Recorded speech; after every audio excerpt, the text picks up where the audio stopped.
ദശാബ്ദങ്ങളായി ഗുരുവായൂരിലെത്തുന്ന തീർത്ഥാടകരുടെ ആശ്രയമായിരുന്ന KTDC Nandanam hotel ഓർമ്മയാകുന്നു. കെട്ടിടത്തിന്റെ കാലപ്പഴക്കം മൂലമുള്ള ബലക്ഷയമാണ് പെട്ടെന്നുള്ള അടച്ചുപൂട്ടലിന് കാരണമായത്. ലാഭകരമായി പ്രവർത്തിച്ചിരുന്ന ഒരു സർക്കാർ സ്ഥാപനം ഇത്തരത്തിൽ പ്രവർത്തനം അവസാനിപ്പിക്കുന്നത് ജീവനക്കാർക്കും നാട്ടുകാർക്കും ഒരുപോലെ വേദനയാകുകയാണ്. 1977 മെയ് 18 അന്നത്തെ ടൂറിസം മന്ത്രിയായിരുന്ന CH മുഹമ്മദ് കോയയാണ് കെട്ടിടം നാടിന് സമർപ്പിച്ചത്.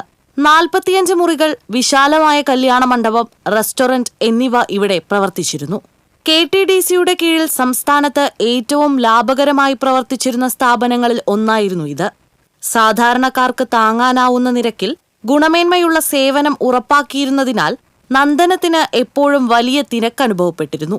എന്നാൽ കഴിഞ്ഞ ഒക്ടോബറോടെ പൂട്ടൽ നടപടികളിലേക്ക് കടന്നു.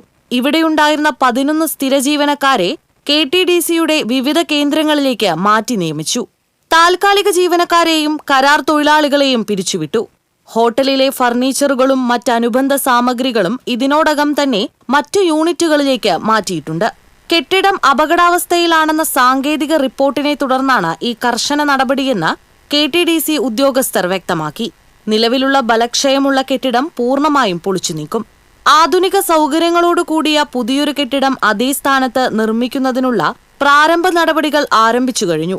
ഭക്തജനങ്ങൾക്ക് ഏറെ പ്രിയപ്പെട്ട ഈ കേന്ദ്രം എത്രയും വേഗം പുനർനിർമ്മിച്ച് ജനങ്ങൾക്കായി തുറന്നുകൊടുക്കുമെന്ന പ്രതീക്ഷയിലാണ് ഗുരുവായൂരിലെത്തുന്ന തീർത്ഥാടകർ. TCV news, Guruvayur.